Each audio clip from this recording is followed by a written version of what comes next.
life, your term show. All right. So we're recording this, I guess, before the World Series. So, I mean, any predictions or no?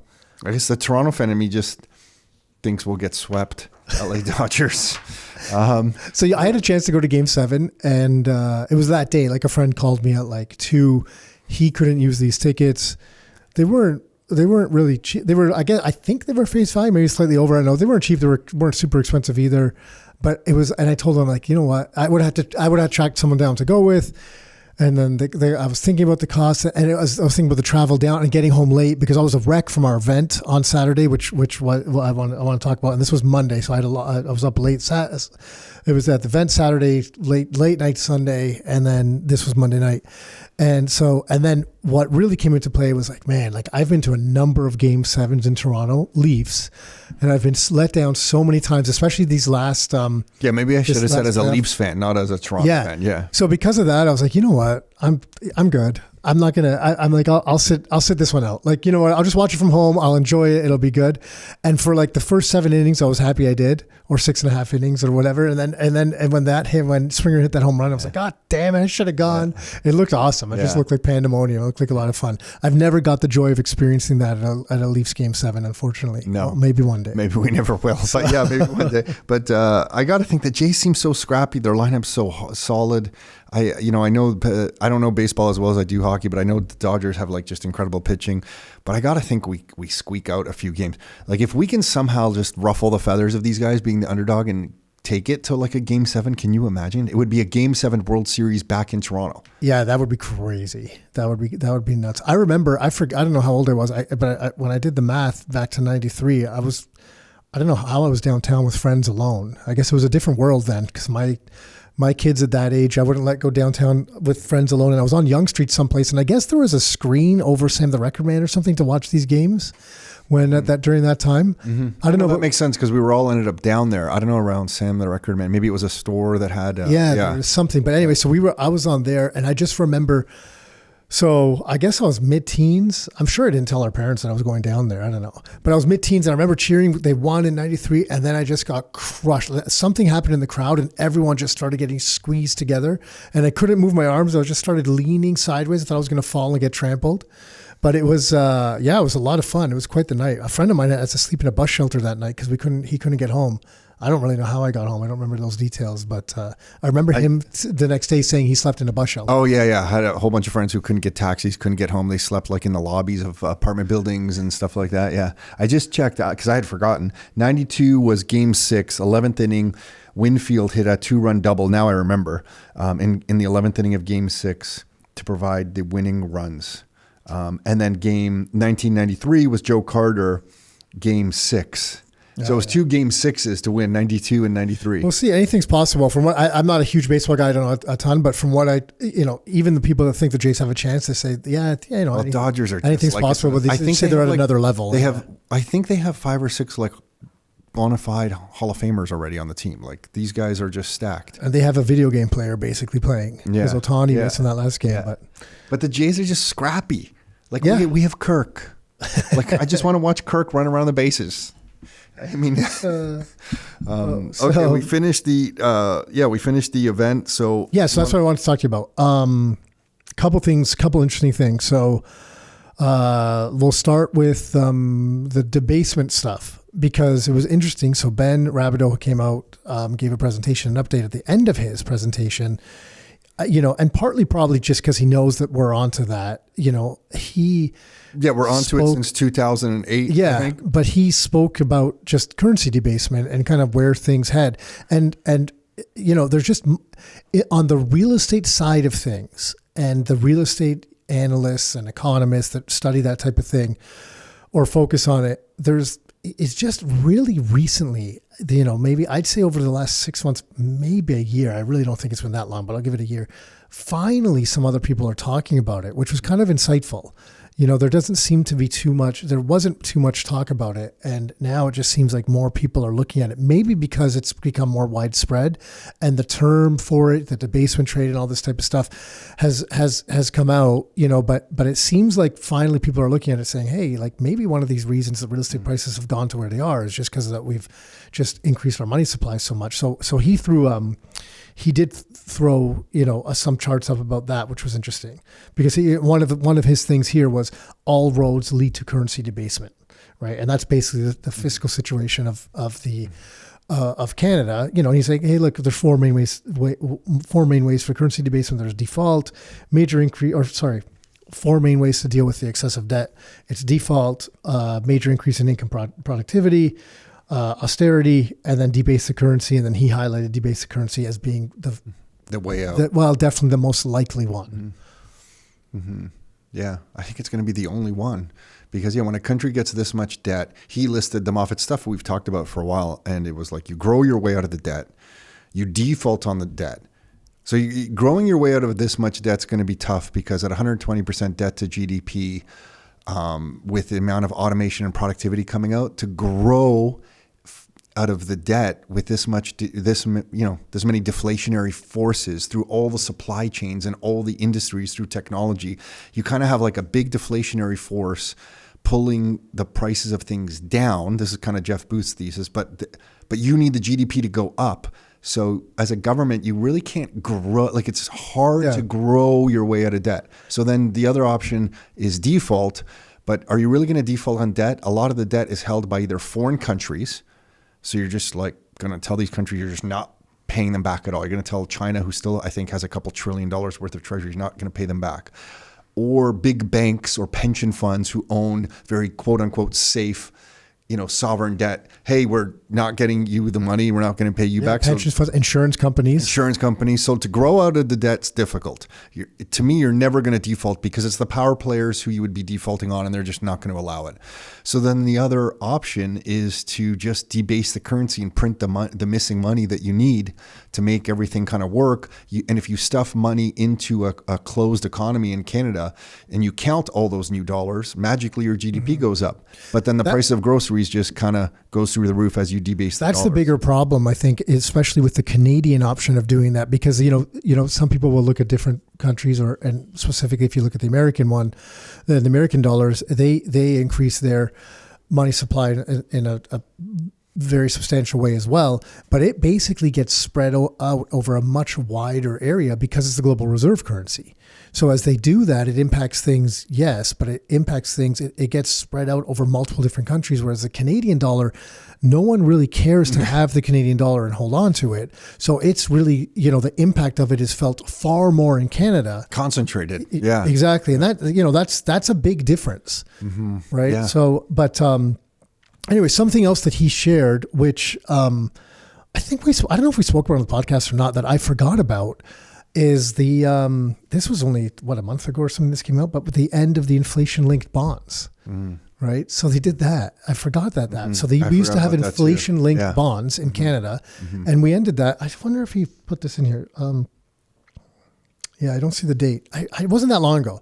So which was interesting too, because they're like, oh, we can't really kind of anchor them to inflation. This is going to be a problem for us. Mm-hmm. So they just ended that. So anyways, and then, for his stuff is commodities, what does well, commodities, stocks with real assets on the balance sheet. So basically, again, real assets, Bitcoin, the big trend, real estate, that type of stuff. Yeah, I think the big trend is that we went through 50 years now of the financialization of the economy, where you could print money and make things kind of work. Because the debt to GDP ratios were so low, there was a low debt to GDP during this last 50 years, that you could kind of make things work. There were spikes in debt, but overall it was much lower than it is now. But now we're running at the end game globally, where nobody has low debt to GDP in the Western world. So we're moving from a world where you could kind of print money and financialize the economy to a world where real things are the thing of real value. So now you're moving to commodities, energy, compute power that you can't just print into existence, gold, Bitcoin, all these things, good, hard assets. And I think the thing that is kind of often missed with many of these economists when they talk about the Canadian economy, they're catching on to debasement. And debasement globally is about 8% to 8.5% a year in basically every country around the world that we can measure.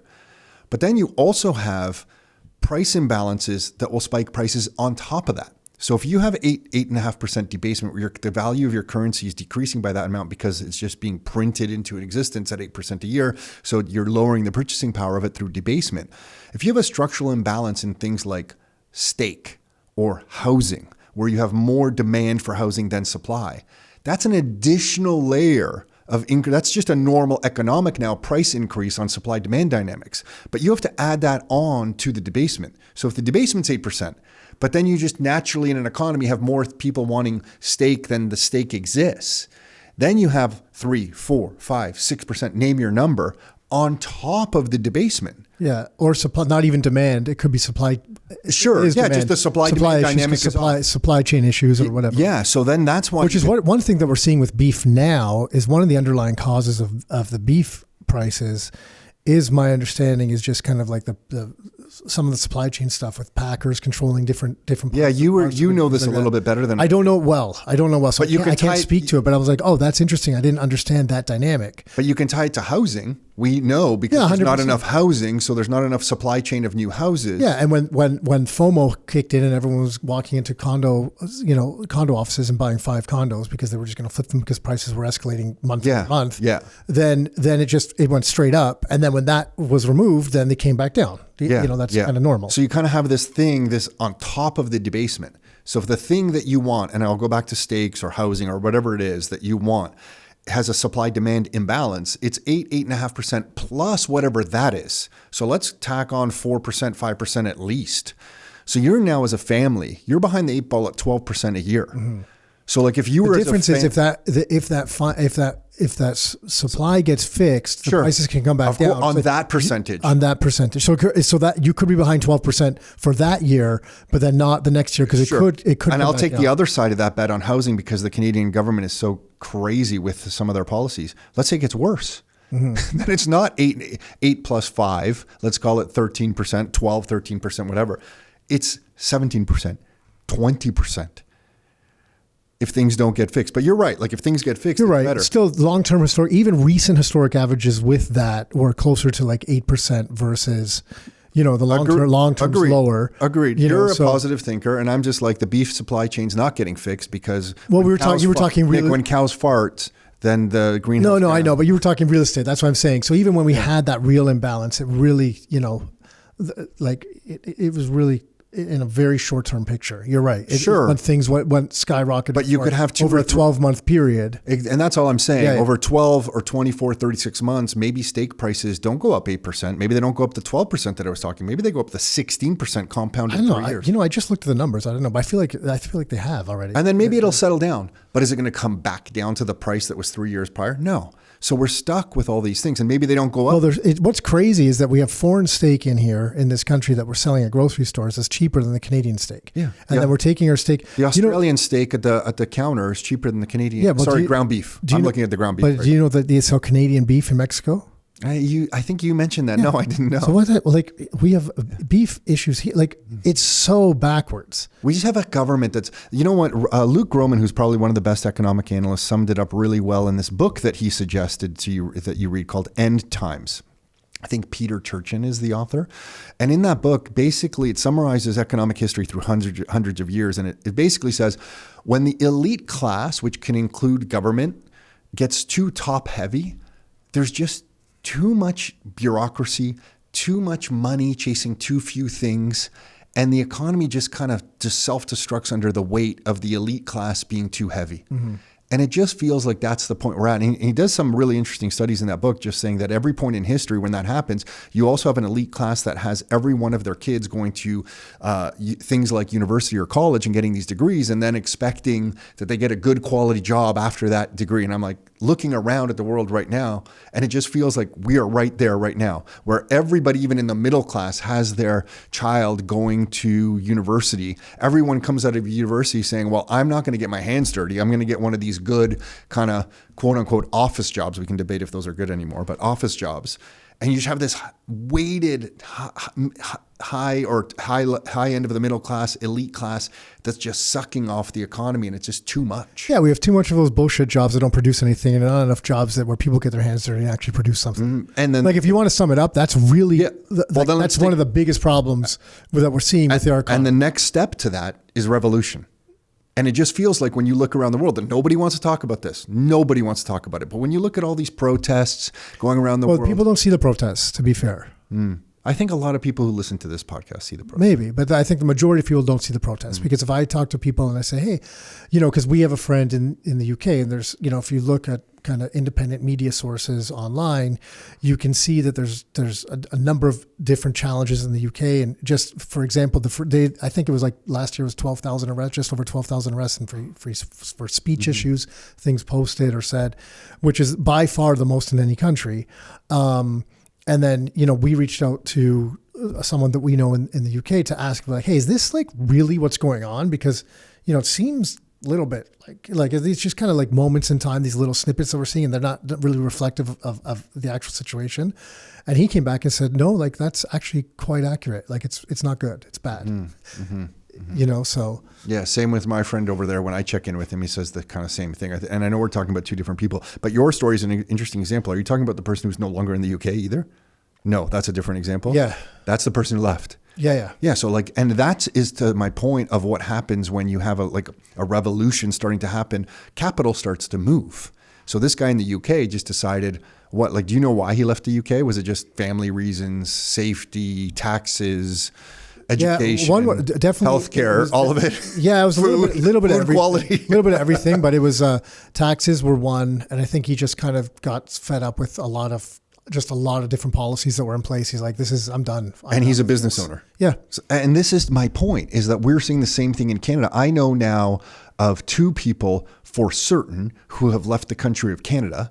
One of them I know who's paid exit taxes to leave, like they've left. Yeah. These are people who have capital, who can create jobs. Well, Maurizio shared on the podcast that he left. So sorry, I wasn't even thinking of Maurizio. Yeah. Maurizio left Toronto to go to Grand Cayman. Yeah. He's a business owner, hired people in Toronto. Now he's left. It's for the Grand Cayman. So you can just see it. And it's with his business. They moved the headquarters of that business out of the country as well. And you can just see, if we take this all back, that these trends will continue because capital will find a way to get to a home where it's treated well. So the humans and the capital end up going to these places. But then what happens is when you have a country and an economy with a debt to GDP of 120% debt to GDP, and then you layer in this effect of capital leaving, you have less capital to even try to grow the economy. So when you extrapolate these trends out, it just becomes obvious where we're headed. It's just like more debt, more inflation. And I think the kind of good news of being aware of that is you can kind of set yourself up to ride those trends. It's almost like, in a strange way, if you're aware of it, it can be a very positive thing. Yeah. Which I know sounds kind of weird to say, but I think it can be. No, I want you to understand what's going on. But I want to talk about real estate too. So the condo market specifically, because a lot of people talk about it. Ben, it was interesting during his presentation. He's like, look, I'm not nearly as pessimistic on the real estate market as some of the headlines out there, which is not interesting. It's just like, oh, okay, that's, it feels like people that are looking at the underlying data all kind of think that way. Whereas there's some headlines that are like, oh, here, there's, the sales are down or listings are up or whatever. But it was interesting that I sent you this morning, and this is from, I think it's Jeremiah. Oh man, I missed it. Maybe I didn't see it. Let me pull this up. This was from, Jeremiah Seamus. I hope I pronounced that right. But anyways, he was saying, while everyone's talking about how broken the condo market is, we quietly forget a record high just under 31,000 condo leases were signed during the first half of 2025. That's a ton. So, and he's like, Toronto's still a beast in absorption. Rents have lowered 4.5% from 2024, but rents are up 6.2% over the past 3 years. But I just had someone trouble finding a condo in downtown Toronto. No, I know. And we've had all this supply come on the market. Yeah, it is. It's actually pretty wild. It's getting absorbed. Yeah. Like it's not. It's pretty wild. It's so wild. Far. Yeah. It's not what it should be. And it's got to continue because there's still a bunch of supply. But then when you look at those numbers, which we've looked at before and spoken about before, the new construction condo sale numbers are they're basically zero. Like they're not zero, but they're so low you could almost say they're zero, right? And that means that the starts aren't coming in a couple of years. And Ben was another guy, because I know Peter was on the podcast talking about this. He's like, look, in a few years, he said he thinks rents gap up. He thinks we're through the peak of the new stuff coming on market. Actually, 2026 comes down a little bit. Yeah, it the does. Number of completions. I just don't know what happens to how when you get pushed from 2025 into 2026. Yeah, it's tough to know exactly. Yeah. So this was another guy now looking at it and saying, like, we're setting ourselves up. He goes, it was like in typical Canadian fashion, we overbuild here, then we underbuild. Like we just swing back and forth like to such extremes. And, but like these things are coming, and even the condo inventory, if you're looking at the charts this year versus last year, not the last year was this banner year, but the condo inventory looking back on, a few weeks into September, it's kind of really on pace with where it was last year. So it was higher all throughout the year to begin the year, and now it's dropped back down to where it was last year. So it'll be interesting to see if it kind of stays there, if it pops up again. But it's just an interesting trend to see going on here. And it's like there's more data pointing towards that being the case as we go through this. And it might not be, things might change, but I'm like, okay, this is like, it's interesting. It's just like, the big mortgage renewal crisis that was coming when people were talking about a few years ago. And we kind of knew that they're going to have to lower rates for multiple reasons, that being one of them. And that crisis didn't come to kind of pass either. Some people are under a little bit more stress or increased payments as they renew their mortgages. But incomes have gone up over that time too, so it really offsets that a lot. So we haven't seen major issues then. It's interesting that he spoke like that. Yeah. And I think he's nailing it because do you remember in like I think it was Christmas in 2021. Was it 2021 or going into 2022? It was 22 to 23, I think. 22 to 23. Oh, no. I think it was 21 to 22 when we came back from the holidays and real estate prices in like 30 days had gone up like 30%. I'll never forget somebody in our office was going to list a property and they were looking at comparables and they're like, hey, can we ask everyone a question? This was at our team meeting. And they said, is everyone else seeing prices go up like 30% in the last 30 days? And we all knew it was insane. And the Bank of Canada didn't even raise rates in that January. They waited another month to raise rates, but then they raised rates over the next year. Remember, it was just like rate increase, rate increase, rate increase. But over that next year, the real estate market was still hot. And I guess this is my way of saying that human psychology changes very slowly. So even though the Bank of Canada was raising rates, the real estate market, everybody was just going still bananas on the real estate market, even though the Bank of Canada was coming out. And I was in disbelief too. They were coming out saying, we're going to raise rates like 9 times. Bank of Nova Scotia said they're going to raise it 9 times. We're like, no, we call bullshit on that. But they did in fact like raise it like 7, 8, 9, 10 times or whatever they did. But through that whole year, the real estate market was still on fire. Everything was just going crazy, even though it was coming out and saying the central banking system was coming out and saying we're raising rates, and human psychology carried forward the market for another 12 months easy. I feel like we're at the same point now in reverse. The central banks are all publicly saying we are lowering rates. The Fed said now we're in a rate cut cycle. They lowered them in September. We know they have to renew all this debt, so they're going to lower rates over the next 6 months. But the whole market is like, oh my gosh, we're not going to do anything with real estate in Toronto right now because the market just takes longer to adjust. And when everyone's pockets are less full of liquid cash, all the credit lines are drained. Everyone's living off their credit cards. There's not, money. I think floating that's what we're seeing from the investors more than that. It's not even like the investors that have been in the game a little bit and been kind of through something like this and more are looking at the numbers. They're kind of looking at that stuff already. They are, but I think they're the leading edge. Yes. No, you're right. But there's also, because of the state of the economy, there's also just a lot of uncertainty out there where there's like, hey, look, I don't really know what's going to happen in my job. Like what big bank? It was Scotia last week just announced more layoffs. There's a lot of big companies laying people off. So they're just like, you know what? I'm just going to hold. Oracle, the company I worked for, did a round of layoffs. That's right. In Mississauga. Yeah. And what's interesting? None of these things are making, they don't make many headlines, most of them. They just kind of like, it's like they're done in multiple smaller batches or something. But anyways, the state media doesn't really like to advertise that kind of stuff. Yeah. But it's but that's what we're seeing kind of being the hindrance, and our government has done nothing to kind of assure people, because look, whether you think the government should be involved or not, and I think no, because I think they should let the free market forces do things up and down, and kind of take care of things. They are. So they're involved, so we can't get away from that. But they're so useless. They've been in power now. They've really come out and said nothing about anything or done anything. They've made all these big talks about we're going to fast trade deals between provinces. Anyways, it's all a load of bullshit. So they've done nothing, and that's not helping. And I'm not just talking real estate, because they don't have to save the real estate industry, but they haven't done it to help any industry.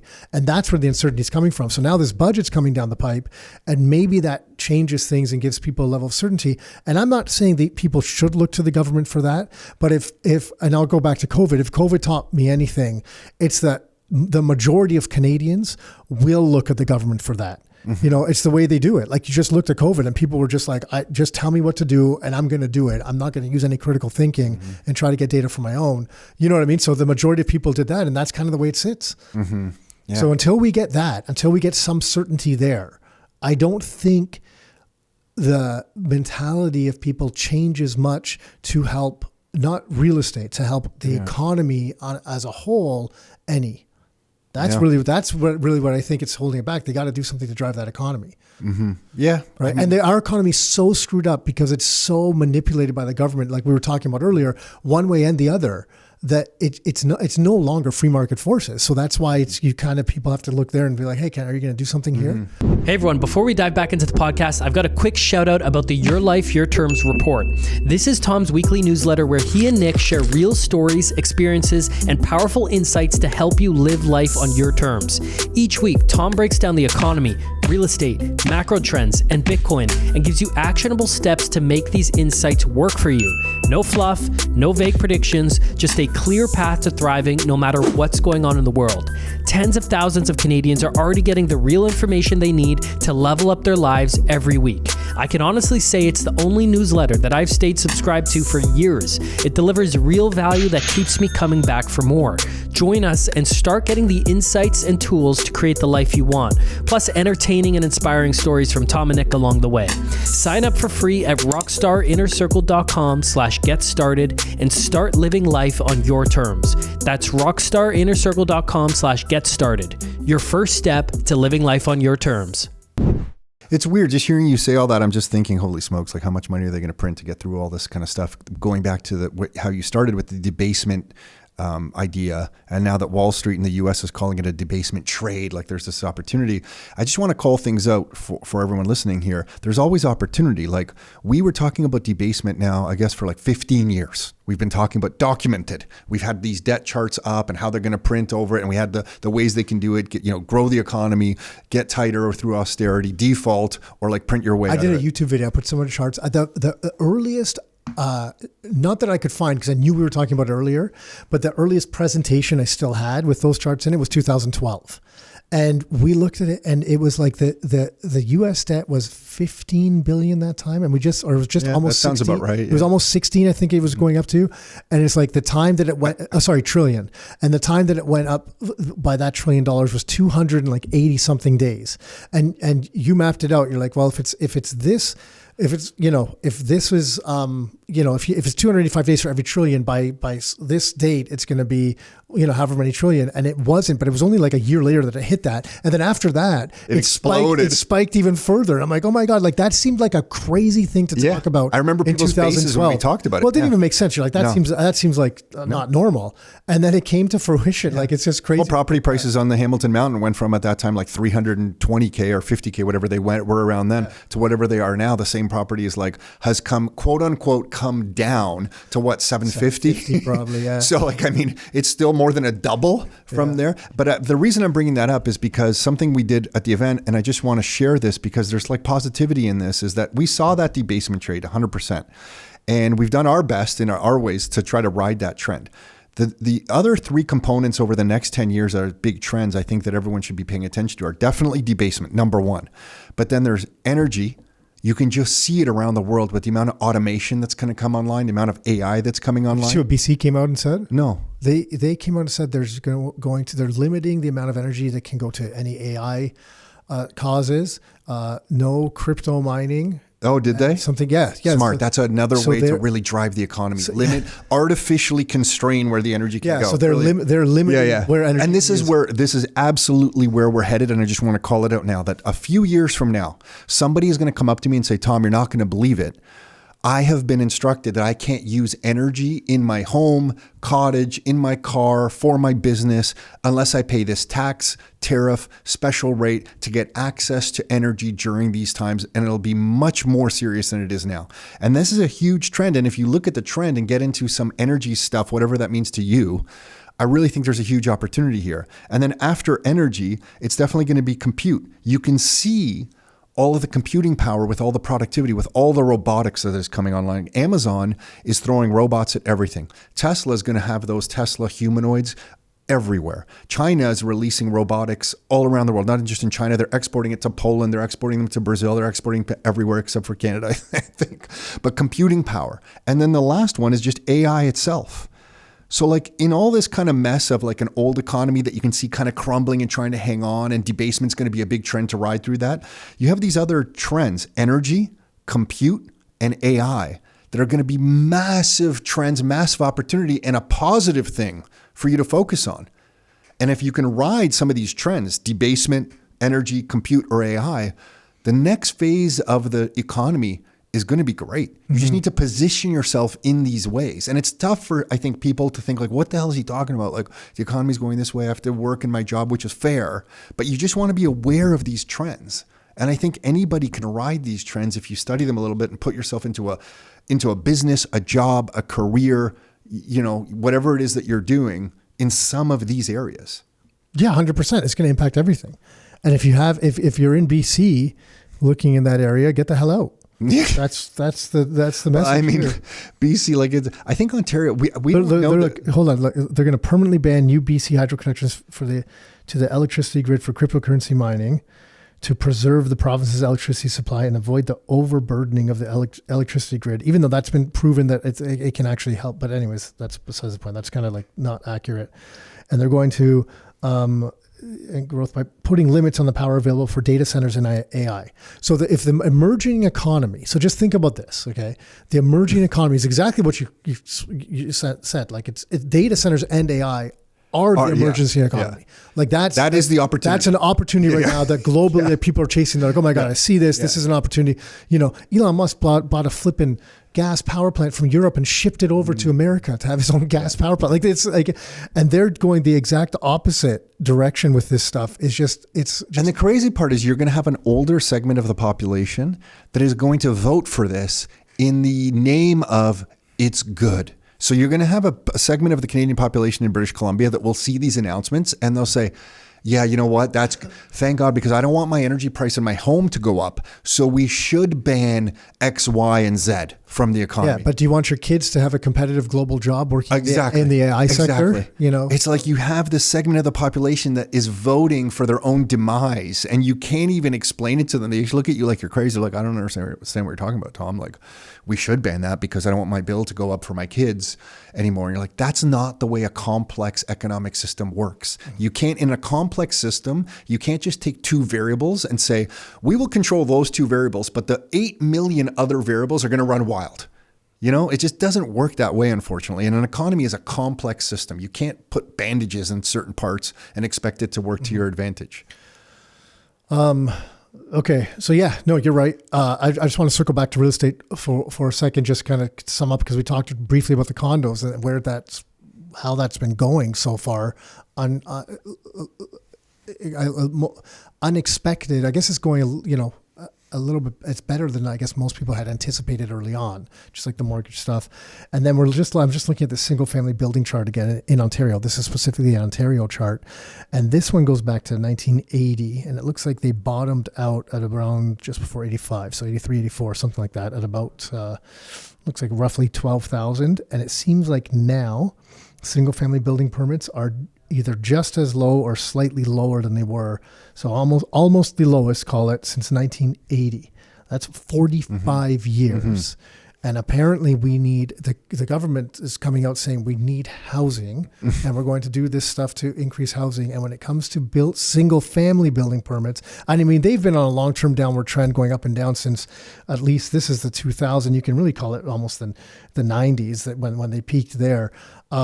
And they're just not coming back. Like they're just not the affordability reasons, going back to debasement, going back to, the energy costs and all this stuff. Like it's just not coming back. So all of a sudden this asset class looks more and more scarce, which kind of could be, if you own them, it's good. Well, yeah, you know what? It comes back. Remember Andrew one time?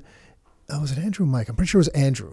And he's like, I just kind of look at these single family homes. And he goes, remember way back when people moved to Mississauga and they would buy these plots of land. He goes, I remember these old guys, they had this land and they're like, I'm going to sell it and develop it and stuff. And he goes, man, they came in early and they were able to do this land grab. He goes, I look at these single family lots now, that's like the new land grab, and Sure. and he said that. I'm 10 years ago. And now it's kind of like you're looking at it more and more. You're like, yeah, that might actually be the case, because especially as you can increase density on those lots now, like in Toronto, in some couple areas of Toronto, as of right, you can put up to 6 units. In most other areas, as of right, you're getting, 2-3 units really. So there's a lot of opportunity become a lot of opportunity with those types of lots for people to kind of increase the income that they produce and kind of increase the numbers, which a lot of investors have been jumping on. And now with affordability numbers back to where they were even a few years ago, which isn't great. It'd be nice to be where they were 20 years ago, but they are back to where they were in, like, I think it's like 2020, 2021, depending on where you're looking at. The numbers are starting to make sense again for investors to do that type of stuff, or not even just make sense. They're actually looking pretty solid. And so you're seeing that trend continue as well, and doesn't show any signs of really changing. Mm-hmm. Yeah. And then Craig Race at the event Craig Race is the architect who worked with a couple other guys on the bylaw in Toronto to get laneway housing approved.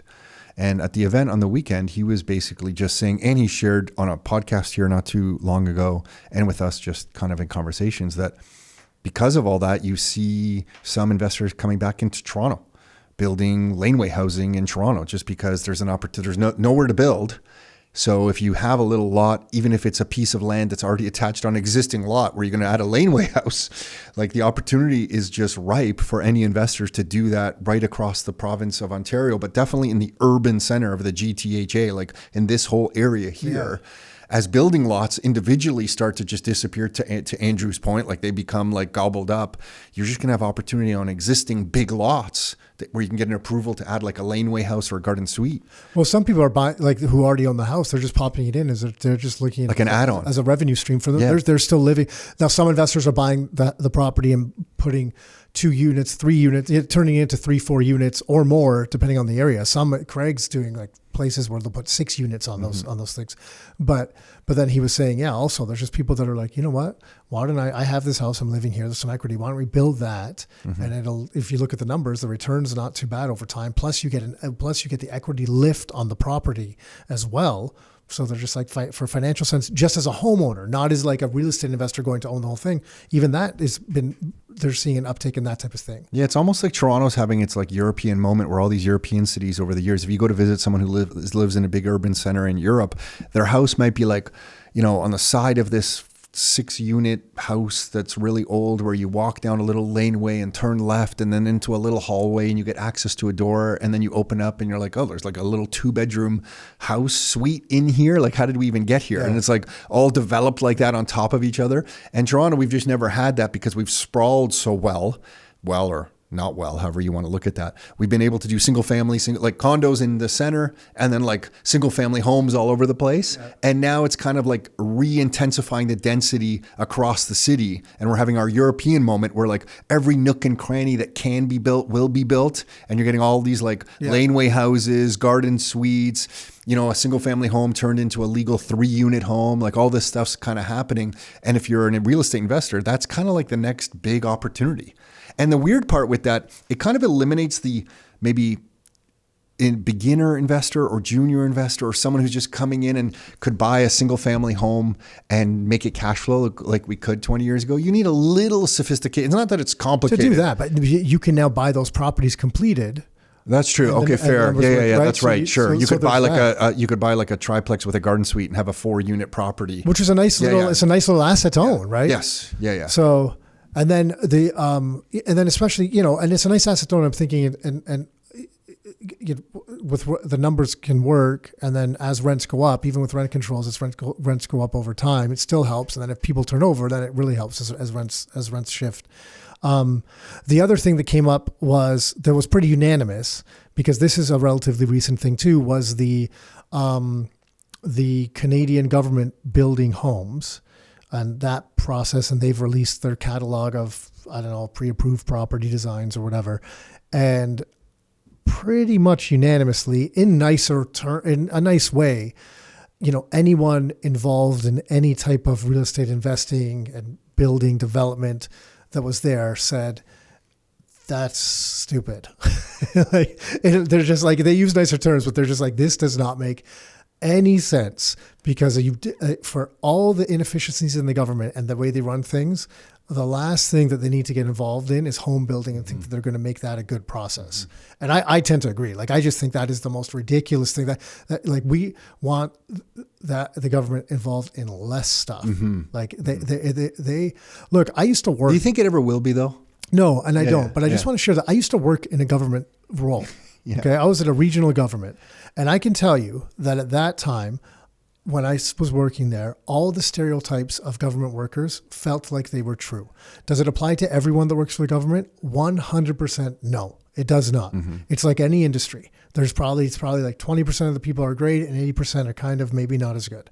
So but the amount, and it's not really just talking about the people. I think what happened is the people were limited by all the flipping regulations and rules and processes that involved in, you couldn't actually get anything done. And I'm the type of person that I like things on my list. I love to cross it off. Like, I could anything time I get to cross something off my list, I'm a happy person. But you couldn't get anything done. It was the most frustrating environment. And I would imagine that it's only gotten worse since then. Right. And again, that's not the reflection of the people. It's the reflection of the system there.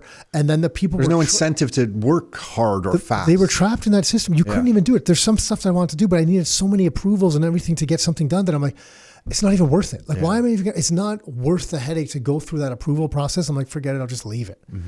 So that's why I didn't, I mean, I was, your personality type isn't designed to. No, I was there. I forget. I moved up to kind of into different positions, like for, I think it was 3 years in a row, every year or whatever. And then I was just like, I can't take this anymore. I was out. Yeah. Yeah. When I hear you say that, I just think that, it's just the system kind of doing what it does. It's just going to get more top heavy, more public servants, more government, more of that. It's kind of just logical. That's how it's going to work. There's no government that's going to come in and say, like, let's tear up all the regulations and make it easier to build homes. Yeah, but that's going to keep the opportunity open for people that can build good properties that can navigate through it, sure, and stuff. Because the government's not going to be competition, like, unless they just kind of nationalize everything. They're not competition because they're going to be so ineffective at it. It's the free market's going to do it far better. Like, it's not even. To me, it doesn't even look like it's nothing I would be concerned about. Didn't they just come out and announce in the Toronto area, like, they're going to build 587 homes or something? Like, it's like, and everyone's like, what's that going to do? And I guess the cost for it was ridiculous. And when I listen to you share that, I guess my government thing, that's my personal beef, and I guess this is the provincial government because they can handle healthcare, is like, when you just look at the amount of money that we spend on healthcare for what we get, and then every once in a while someone will tell me, Tom, the healthcare system in this country isn't that bad. But then you hear, like, we know about some trauma care nurses that lost a vote apparently recently, where they were asking for a little bit more funding so they can get some overtime hours covered, or if someone doesn't show up, they can get another nurse to kind of step in, and it was denied. And that, like, very same day, I saw that Canada's still sending like $100 million annually to China to support China in some capacity. We probably started sending money to China like in the 1990s. And nobody has rejected that. We just keep sending $100 million in some type of support relief to China. Let me tell you something. China does not need Canada's $100 million. But the $100 million, and I don't care if that comes from the federal level and it's the provincial government that handles healthcare, that $100 million can be divided by the provinces and just funneled into healthcare, and it'll be much better off for all Canadians than sending $100 million to China. Nothing against China, but they don't need our help. You know what does need our help? Canadian healthcare. Yeah. Funnel that stuff back into that is the biggest thing that makes me crazy. I don't understand how these politicians can go to Ottawa and allow this stuff to continue when you have hospitals across the country, nurses across the country that deserve pay raises. We need more staff. We need more technology. I just don't understand how you can go to Ottawa and let that continue. And I guess I'll repeat it. I know it's provincial level, but if the federal government can send $100 million to China, I'm pretty sure they can redirect that and send that money to the provinces and say, you know what? Allocate this to some healthcare stuff. We know you'll spend more than half of it on bureaucracy, but maybe we'll get 30% of it to trickle through to the actual people who need it. Yeah, well, it's obvious there's some incentives there for them to do that aren't disclosed. Like, let's be honest. You know what I mean? I don't want to go tinfoil. Yeah, no, I get it. There's some political pressure from someone to say, hey, let's keep this kind of funding wherever that money's going. Yeah, wherever that money's going, and I don't know what circles back and where it goes to what either, I don't know, law firms, financial institutions, whatever. But like, it's just very obvious because there's just no logical sense. So you just can't look at that in any other way and dismiss that the possibility of financial incentive circling back to people and, with certain relationships that are working. I mean, this has been out in the open for years. Like during the Trudeau government, this was out in the open multiple times, and they just kind of like brushed it under the rug.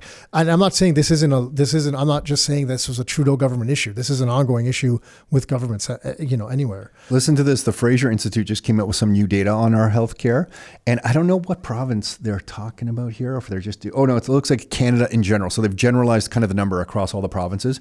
So out of the 30 or 31 countries here that like spend money on universal healthcare systems, we spend the third most per capita on that type of system. But our doctors are 27 out of 30 in how many doctors we have per capita.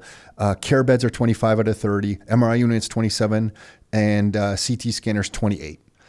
It's like we spend all this money on the Canadian healthcare system and we just get nothing for it. I just feel like it's one obvious area that if somebody has Canadian pride at the provincial and federal level that we really should focus on. And it's weird, if you critique the federal government for anything that they're doing, you're kind of looked upon in today's world as like a far right extremist. Like, oh, you're not. Only because they're a left-leaning government. But if it's a right government. All that you're asking for being labeled like that is, can we just please send some of the tax dollars that we all spend on this country back into the country? And somehow that makes you a weird extremist.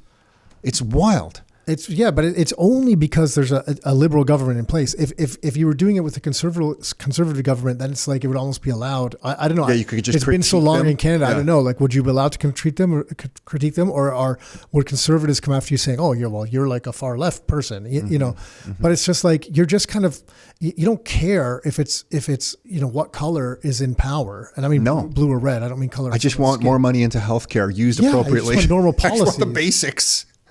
So one last thing I just wanted to touch on, mortgage delinquency rate in Canada has trickled up from like really, really low. The Canadian numbers got as low as it went under 0.2, and now it's at about right around 0.2 or just over.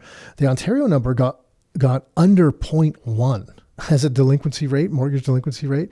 It's gone all the way up to, it's increased by 150%, which sounds crazy, except it's only right on par with where Canada is at just over 0.2%. So it's still a really low number. Mm-hmm. It's now, because it's increased more, it's something to keep an eye on, but with where we are in this cycle right now, it doesn't seem like for comparison to help understand kind of the context. Yeah. So in the 90s, in the mid 90s, it was 0.6. So it was multiples higher. And then it bottomed out in about 2005 at about just under 0.3. And what was it during the Great Financial Crisis? In 2010, right around then it started spiking up again, back up to 0.4. So we're still below where it was. And for context, the US during the Great Financial Crisis, I know they have a different system, but they were between like 7 and 10%. Yeah. Not like point anything. They were like 7 and 10%. Yeah, so it's really a stable market. But it makes for a good headline. If you take 0.2 to 0.4, you can say that, look, oh my gosh, mortgage delinquencies in the country of Canada have doubled, and you would be factually correct. But in the grand scheme of things, it's 0.4% of the mortgages. Yeah, it's weird how kind of resilient the mortgages, the Canadian real estate market has been. And I guess it's just because a lot of Canadians, when I haven't looked at it recently, I don't know if you have, Nick, but there's just a lot of equity in the real estate in Canada.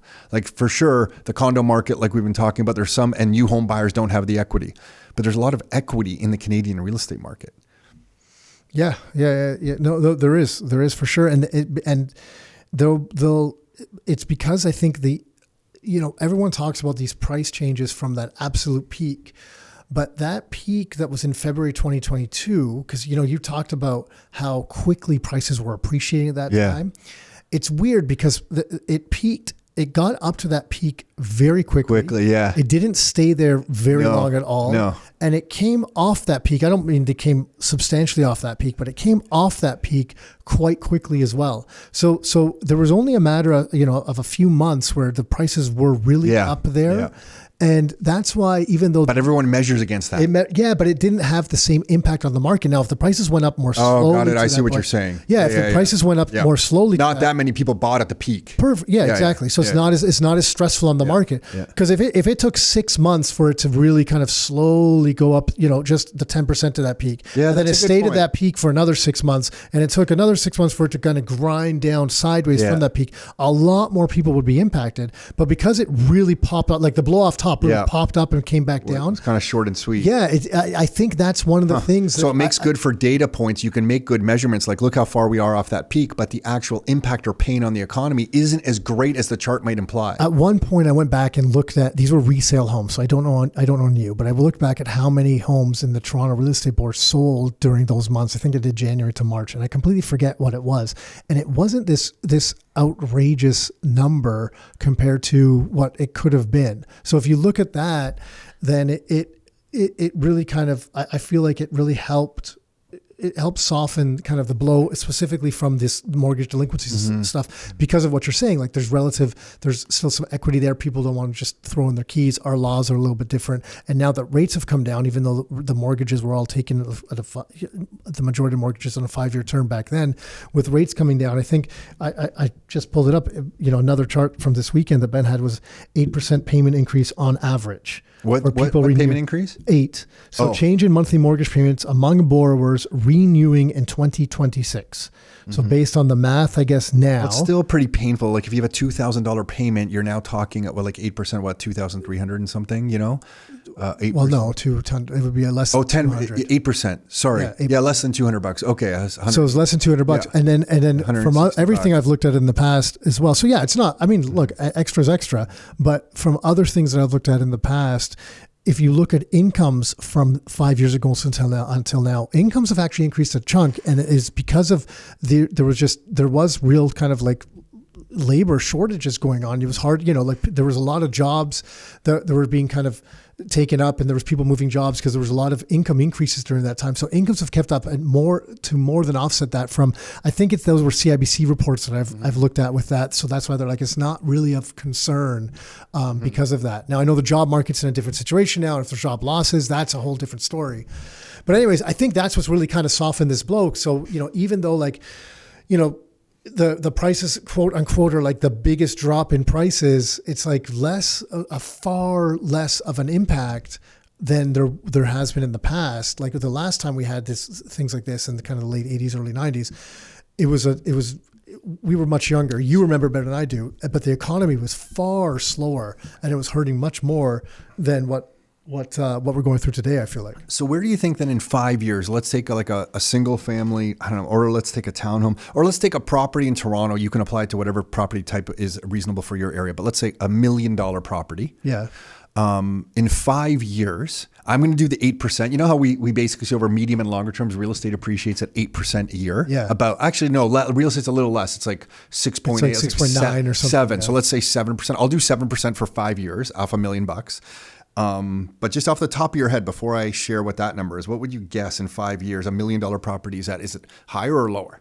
Like in just general terms? No, it's higher, but it's not 7% a year because we won't grind the next couple of years will be lower than that. I don't even know if it's next couple of years because we've been through a few years of it being lower. Yeah, than because that. it's not a steady 7%. It's 7% over medium and longer Yeah, term. sometimes it might be 10, sometimes it might be 5, like whatever, right? So that's why I don't think it'll be that. So if I had to guess, I'll give 3 years at 7 and 1 year grinding sideways, 1 year at 5. Okay, so you think they'll be marginally higher? No, I think there'll be a good chunk higher because I'm giving 3 years at a 7% increase and 1 year at 5 and only 1 year that no increase. So 5 years at 7% from 1 million is 1.4 million in 5 years. So 1.4. But let me do another 5. Let's say 10 years from now at the 7% historic rate. So 10 years, so 2035. Yeah, it's just when you compound it off a bigger number, it seems crazier, right? Okay. Yeah, in 10 years, that $1 million property would be 1.967, so 2 million. If it's when you compound it's hard. It's hard to really compute that you're going to really have $1 million property in 2035. So whatever age you are now, add on 10 years and that proproperty's double.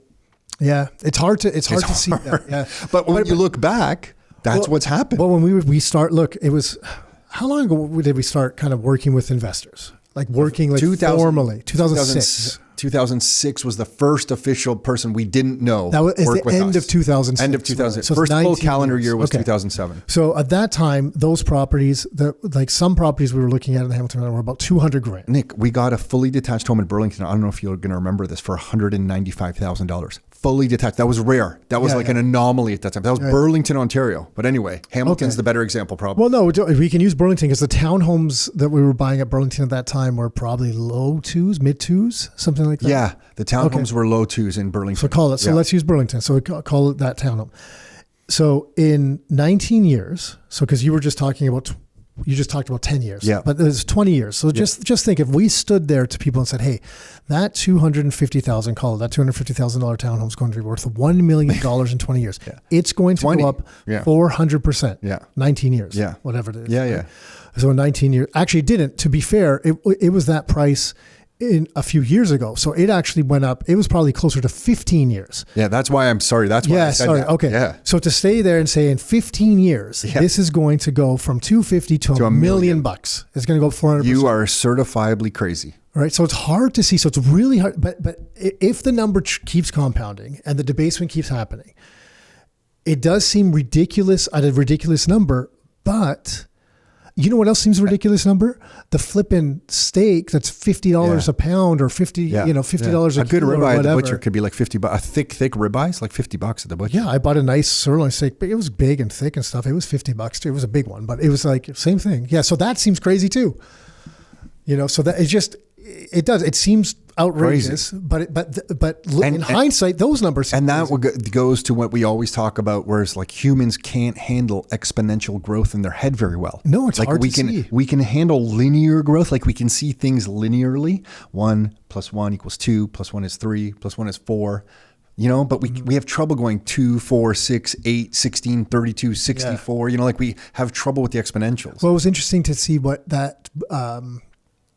There was a slide that Jeff Booth put together, and he was talking about the new system versus the old system. Okay. It's hard, even though humans are developing and creating the new system, it's hard for them because it's, or even transferring to the I know system. the slide you're talking about. Yeah. Because you have your own bias. You have your own biases, old biases. and it's formed on what you quote unquote know. Yeah. You're like, well, I like that. That's not like, I know that's not going to, like, it's not possible because I've seen what's happened. Yeah. You know what I mean? Like I know this and you can't get that out of your head because it takes a while for you to almost unlearn something. And so you have these biases from your experiences, but your experiences are in the past. And as the exponential growth happens, that's the future. And that growth happens faster and faster. So it's kind of great. And you have an older population who is voting with that bias in mind, and they don't see what's happening. Like, oh, well, just the younger generation just needs to work harder, guys. Would you stop? They just need to work harder. That argument doesn't go. That doesn't. That argument pisses off a lot of the younger generation. Well, and it should though. Well, it's the same thing I think they heard too, though. They heard, except but that's the their difference bias. Exactly. That's their bias. Yeah, and the numbers are different. To be fair, from them, what they went. Well, we just said a townhome was $250 relative to the income. Yeah. You know what's interesting with what you said? I wonder what the income to townhome ratio was at the time in 2007 or whatever example you just used, and the same townhome income to rate. Oh, it was a lot closer. It was a lot closer. Yeah. You know, it's just a different world. So you use these old biases. That's such a good slide. I'm so happy you brought that up, because we all just stick with what we know and not really kind of what's happening in the moment, especially if you're removed from the economy, you're like retired or not especially working. now, because everything you know is being blown up right in front of you. Like technology and AI. Yeah. Like everything you AI know. blew me away last week when I was working on the economic update, and I was kind of explaining, I'm like, I'm having a hard time articulating this particular concept based on everything that we've chatted about so far. What would you use? Like, what analogy would you use, or how would you explain this thing? And I literally pressed enter. And for this, I wasn't using Grok, I was using ChatGPT, and it just came back instantly. Like there was no hesitation. And it gave me this example. It was early morning. I think I texted you later in the morning, like, Nick, holy shit, I can't believe what I just did with AI. And it gave me a way to think about what I thought was a complex idea in this kind of clear, new framework and context that blew me away. I'm like, am I dealing with a form of intelligence on the other side of this keyboard here? No, you're right. But most people know. So if you look at jobs, look at accounting, report writing, whatever, take anything. They're like, well, you know, I know that it takes this long for someone to do that. Yeah, or I exactly. know that it's going to take. So your long-term biases, if you're, 50, 60, whatever, if you succumb to your long-term biases, then you're kind of stuck looking at the past, because what you think you know has been in the last couple of years, 2.5, almost 3 years now, since ChatGPT first launched, has been totally turned upside down. Yeah. So what you know is no longer the absolute truth, because it's only the truth it's no longer 100% of the cases. Mind. It might be 95% of the cases still, because the majority of work is not being done with AI or something, call it. Yeah. But that 5% that is being done is going to 10, 20, 30, 40, 50 faster than you can imagine. Oh and then God. all of a sudden what you know will be wrong. Irrelevant. Yeah. You know, you're just on the way here this morning, I put my Tesla in full self-driving mode. And for those of you who don't know what full self-driving is, I think people think that's It's like absolutely on the crazy. highway. No, it's like from my house, it will stop at every stop sign. It'll make every left turn. It will see people and dogs and bikes and kind of avoid them. It drives fully from my house to here. But now I got Grok. From your house to anywhere. Like it's to anywhere. And now on the next update, apparently it's going to park for me. Not before, you had to like pull in front of an open spot and then you could hit self-park, it would park. What I mean is, when you put in the destination address, you'll be given an option that will say, would you like to just be taken to the address, or do you want me to find parking close to that address for you? Which is, to me, I've seen videos of that already. A few weeks ago, I was complaining to you that I went somewhere and I'm like, oh, I wish it found parking for me. I didn't even know that was coming, and now it's coming. Well, Musk said that ultimately and soon it's going to be able to drop you off where you're going and then go park in the parking lot. Which is insane. And I'm like, that's nuts. Anyway, sorry, go on. So then I'm in the car, it's driving by itself, and I'm looking around at all the other people who don't have this full self-driving car, and not in a state of like, oh, like I'm better because I have it. Not at all. I just mean I'm in a piece of technology that exists today in 2025. And if you don't have that technology, you're not experiencing what I'm experiencing, you don't see how fast things are evolving, because my car is literally updating like a software download updates a computer or an iPhone. I get a new update and the functionality of my car just gets better. Is that much better, exponentially pounding the increase of that car higher and higher and higher. But on top of that, I just got the Grok update. So I launched Grok. It's like an icon, like on the screen. So I just launched Grok's the Tesla, the AI, the XAI or Tesla. For anyone that doesn't know, right? So I have this Grok thing. So then it's driving the car by itself. And I'm like, well, okay, like instead of listening to my regular podcast or audiobook, I'm just going to launch Grok. I launch Grok and I'm like, hey, are you familiar with Jeff Booth's book, The Price of Tomorrow? It's like, yeah, I am. Here's the quick summary. I'm like, okay. Are you familiar with the book End Times by Peter Turchin or whatever his last name is? I kind of messed it up, and it gave me 3 books. And I'm like, oh, it's the 3rd book. That's the one I'm looking for. And it's I'm aware of this book, and the basic summary of the book is this. And then I'm saying, okay, great. Can you please cross-reference both books? And in your mind, and this is what I actually said to it, mind, like it has a mind. Like I don't even know what I'm talking about anymore. But in your mind, can you tell me what the parallels of both those books are? So now I'm taking completely 2 different books. While the car is driving me and I'm not driving, I'm in a robot that is essentially driving me to work.